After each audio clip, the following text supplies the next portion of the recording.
What is not a baby? Huh? No? It's a boy. This is the it looks like a baby. Huh? Hey girl. Hey. Hey girl. What are you doing? This. No. No. I can do pink. Laway. Huh?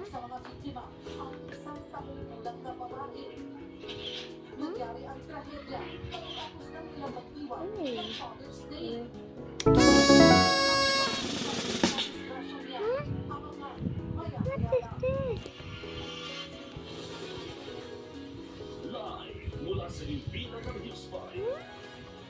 Simulan na ang balitaan. Dito sa Dear girl. Hey, Magandang gabi, Pilipinas. Ika-17 araw ng Hulyo, taong 2024. kasama ang bukwesa ng News 5. Lahat ng mga hotline na balita. China Coast Guard, inakusahan ng Pilipinas sa pagbangga sa kanilang barko sa West Philippine Sea. Pilipinas sa Benga. Tinawag na December o mabalin lang ang pahayag ng China. Umano'y sekretong kampanya ng Amerika para siraan ang COVID-19 vaccine na gawa ng China. Gusto pa investigahan ng Department of Health. Anti-vaccine campaign, layo daw sirahin ang impluensya ng China sa Pilipinas. Sa gitna ng sunod-sunod na raid kontra Pogo, mga maliliit na scam hub sa Metro Manila at Central Walang binigay na ito. nagsulputan. Limang Chinese na isang Pinoy na sangkot sa bumamalin sa dalawang pang Chinese sa Paranaque, arestado. Ilan ito? Nakakilala ng everyday enforcer pero hindi na ulit Gago, hindi mo na pinalala. sa Makati.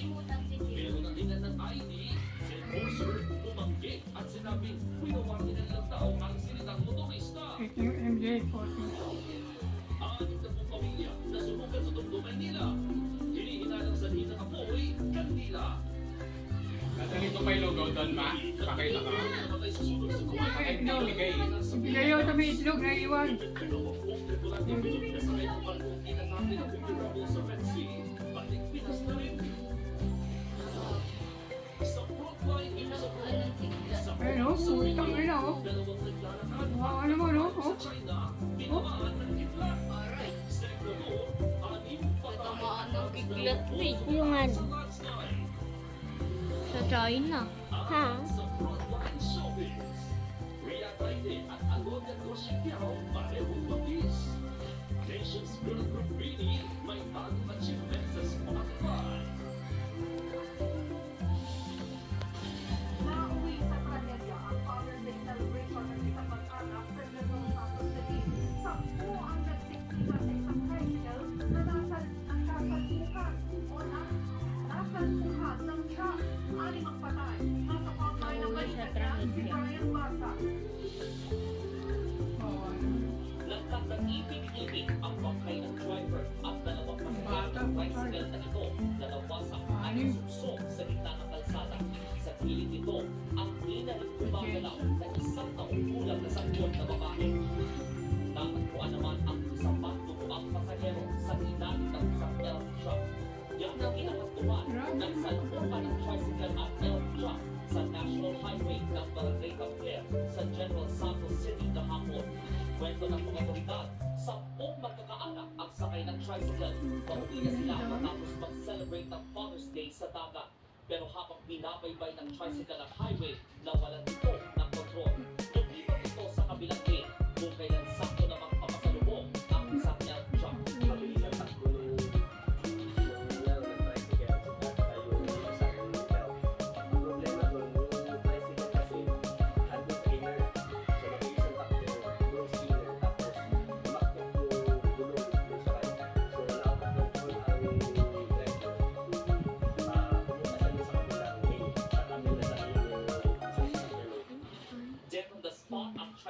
driver at 5 pasahero, kabilang ang 1 taong gulang na sanggol na babae.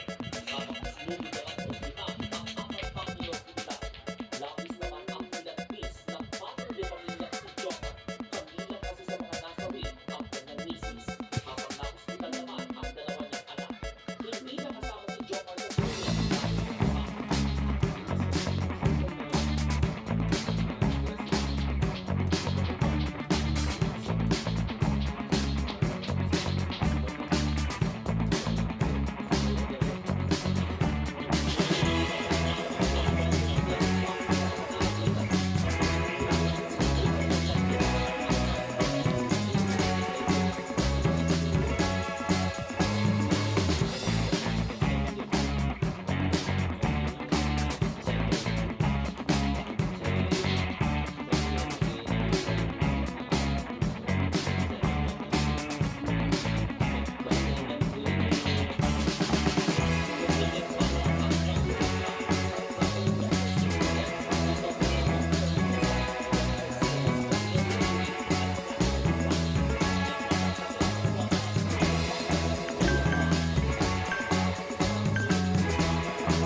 Nasa frontline ng Balitariano si Bon Gomez.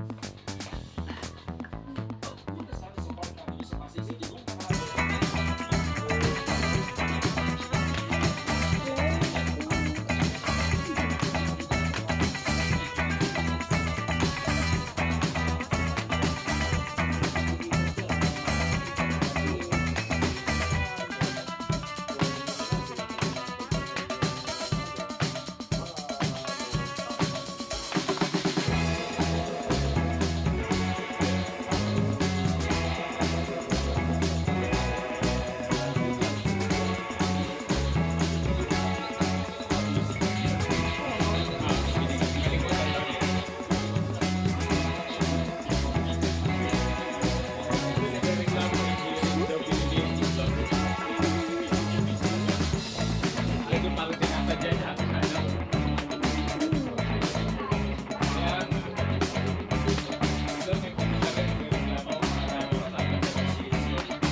kami nagre-reklamo, walang itlog.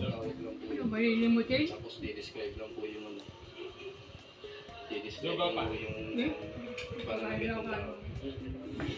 Pero sa record ng pulis, nahuli na rin daw ang rider ng truck. Dahil sa kasama yung ano eh, si Pina tsaka ni hindi naman nila pwedeng parahin ang Sino, lahat no? ng mga delivery rider sa kalsada. Kaya bukod sa mga komplensita na ilalapit sa daan, tinututukan Sige, nila baka matanda na naman. lalo yung mga may kinalaman sa illegal na droga. Sige, saan? Malaking hamon daw ngayon sa mga pulis sa pagkakat ng mga kumakain sa nitong delivery app. Baka tinunan siya, matanda na siya. Gago. They can make transactions pa rin. Ano sabi ng China yung pagka? Tayo na ng pagka. Kailan pa eh, di pa ano eh. Ano, ay sinisisi yung tayo, yung barko natin. Identify natin yung Wala naman natin. Makikita naman eh. nagkaroon na ng Ang tato ng China, sinungaling eh, no? Paalala Kung naman mapanggabay yung barko natin, may iwas nga tayo eh. sa krimen, ipikatwiran na hindi nila alam na droga pala ang laman ng mga May lahat ang may dalang siya buo. Tapos hindi tayo wala siyang helmet. ano rin tayo. Kasi pasensya na po, nakakalimutan. Eh, sagot ba yung... Kasi palingon-lingon daw eh, sabi ng pulis eh. Pero mapakali, sinekap nga yung ano. maharap ang Sabay siya, nahuli no? sa reklamong paglabag sa Comprehensive Dangerous Drugs Act Grabe. at RA 3755. Pahalata sa... Nag-aaralan ng pulis yan eh, yung galaw ng tao. Nagpabalita mula sa frontline. Mon Confidence. Tatupa pala. News 5. Anim na pong pamilyang nasulugan sa Tondo, Manila. Hindi talang sa rin ng apoy, kandila. Nasa frontline Balitarian si Dave Owen.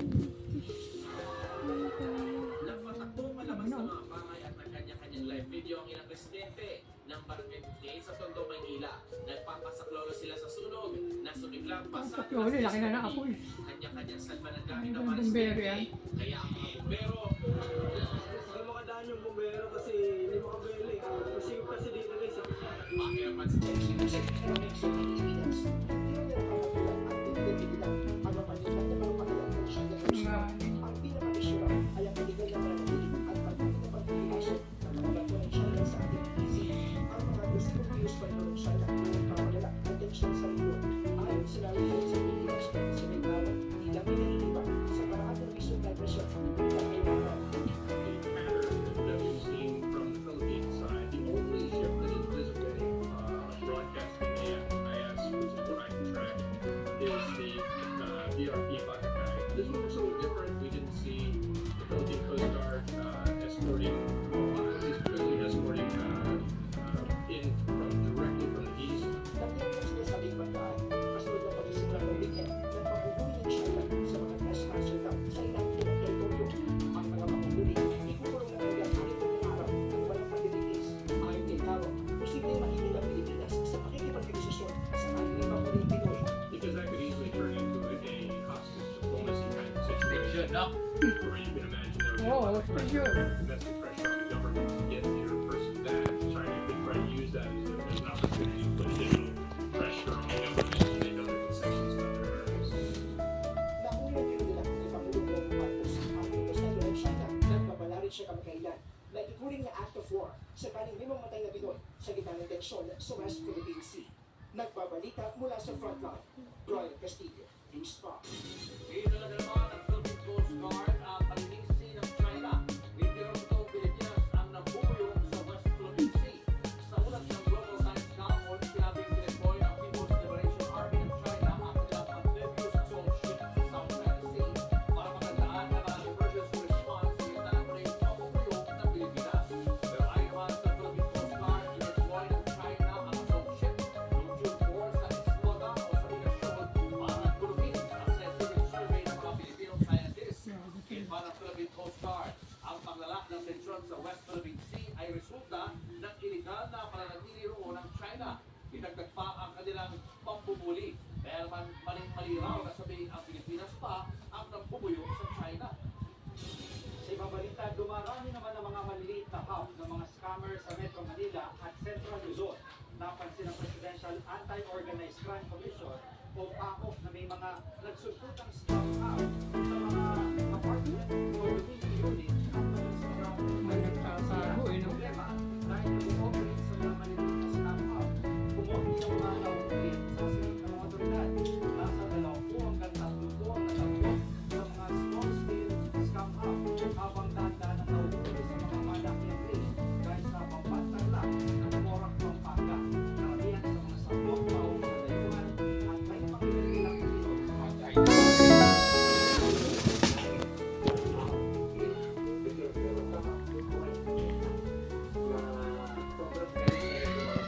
Authorized representative ng home company sa Banbantarla na ang home chain gaming technology ang dating Deputy Director General ng Technology and Resource Center o PRC na si Dennis Cunanan. Sa isa pang dokumento, ipinakita rin ang koneksyon ni Cunanan sa isa pang home company sa Morac, Pampanga na Lucky Sab 99 Limited Incorporated. October at September 2020 ang petsa ng naturang mga dokumento. Wala pang mamunuan ang kaso ni Cunanan. Beres talaga, hindi ka lulusot dito eh. Hindi to eh. October 2022 ay natuto na ang anumang koleksyon ni Cunanan sa Pogo. Nalawin mo si Cunanan sa bilang scam kung saan sinintensya siyang ng 26 na taon Putang ina. magpapakulong. Aba. Samantala, ang patay ang isang kasampahay matapos mahulog sa bubong habang tumatakas ng amo sa isla ng Quezon. At sinisipulan ng sabi ng hapon ng mga lima mula sa sektor ng mga amo. Kasama sa Nangyari yung aso.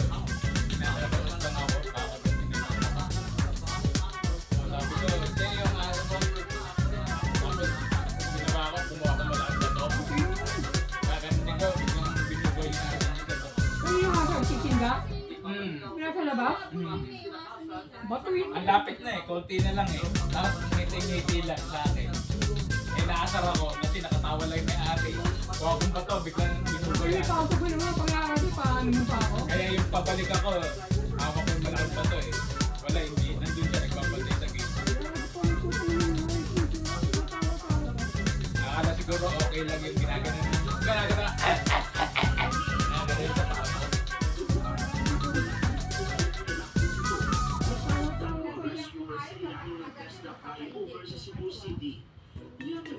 Ay sabi, masagang sagot. Nakamiti lang sa akin kanina habang inahagad ako. Yung tali niya sa inyo. Ngayon, gumikbit ako malaking batang ganun. Akmang babatay ko, tumakbo. Sinawat niya, nandiyan. Ay, so di ba gasing utang na gasing ka na, di ba bato eh? Eh, imi-smile lang kasi akala okay lang sa amin. Oh, yung kulay brown. Bitbit ko nga yung malaking aso eh. Hindi, yung bato eh. Ano na kasi, nasabi na nga ng mga ano yan. Yung nakitang seryoso akong babatoy, pinasok sa loob. Ang ulo, biya mo sa tama. Agatin ako eh, ano gagawin mo? Paparangay mo na lang, ha? Agat ako. Paparangayan tayo.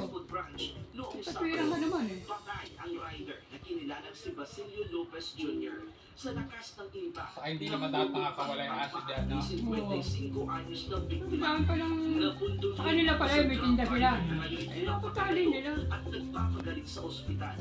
Ayon sa mga otoridad, Sabihin na hindi na hanggat kahit na. ang driver ng SUV. Naharap siya sa kasong reckless imprudence. Hawak ko yung bato kanina eh. Multiple Sa ulo, sa ulo yung biray. Ay hili, huwag ka na makaikot yun eh. News 5. Naiuwi na sa Pilipinas ang mga 13 OFW na nasawi sa sunog sa Kuwait noong nakaraang linggo. Sa frontline ng balita niya, si Rachel Pawi. Katwira mabait yun, no? Mabait Hindi yun. ka katwiran. Tali mo. Mabay, tali mo. Bibili sa inyo eh, bakit yung mga bumibili sa inyo? Ano yun, hindi kayo gagastos na malaki dyan.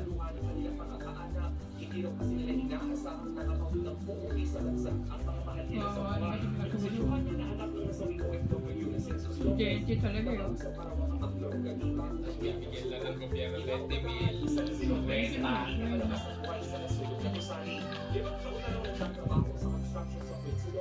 Para mapagtapos sa pag-aaral ng tatlong nakababatang kapatid, tiniyak naman Overseas Workers Welfare Administration o OWA na may scholarship grant para sa mga anak Yun, nationwide. Naayos na natin yan. Galing talaga tayo, na? Hindi no? Masipag yan. The benefits Binitawan ni Tulpo eh. Kumandidatong senador yun, mananali yan Ano, eh. pasok yan. nagbibigay na ng $10,000. Pasok yan ha. At matulong yan. So tumakas pa lang. $15,000, no? Malaki yun. ang aming gabi naman na nakaligtas sa sunog. Patuloy na magtatrabaho sa Kuwait. Hindi na muna sila uuwi o magpapa-repatriate. Finally, ang tatrabaho dito. Kasi hindi naman po kami kami po hindi namamayali Wala pa. kumpanya. Itong June 12, sumigla mga apoy sa Rosalie Tiniga Puso ko na dumadaan oh. Sa investigasyon ng otoridad doon, short circuit o problema sa kuryente ang Ganun pala yun, eh. apoy. Pinakulong na rin ang 3 sanggol, kabilang ang may-ari ng gusali dahil sa umaray na pabayaan. Nagbabalita mula sa frontline, Radiant, Pawi, News 5. Dapat yung may-ari eh, kasi wawak lang ng bato eh. Natural. Tama lang yun. Di ba yung una, pang-ngiti-ngiti lang sa gilid? Nakita dumapot ako ng bato, biglang yung aso pinatakbo niya sa loob ng bahay. Dapat pala siya eh. Kasi pag lumapit pa ng malapit na malapit, batay mo sa ulo, no? Ulo-ulo. Emosyonal habang Kinamaya, taranta yun eh. Christian Dumarike. Isa siya sa Namatay, isang irereklamo ka sa barangay na. Eh, Basta nakauwi sa pirang bansa ka. kanina, si Dumarike ang kapitan ng barangay Kakagatin ako eh, nakatigilan mo eh. Inatake ng Houthi rebels sa Red Sea noong June 12. Kwento niya, papunta sa India ang kanilang barko nang mamataan ang isang speedboat alas 9 ng umaga noong araw na yun. Inakala ng mga fishing boat ito dahil may nakita silang tao. Pero nang makalapit sa kanilang barko, nag-discover nilang dami ng mga ito.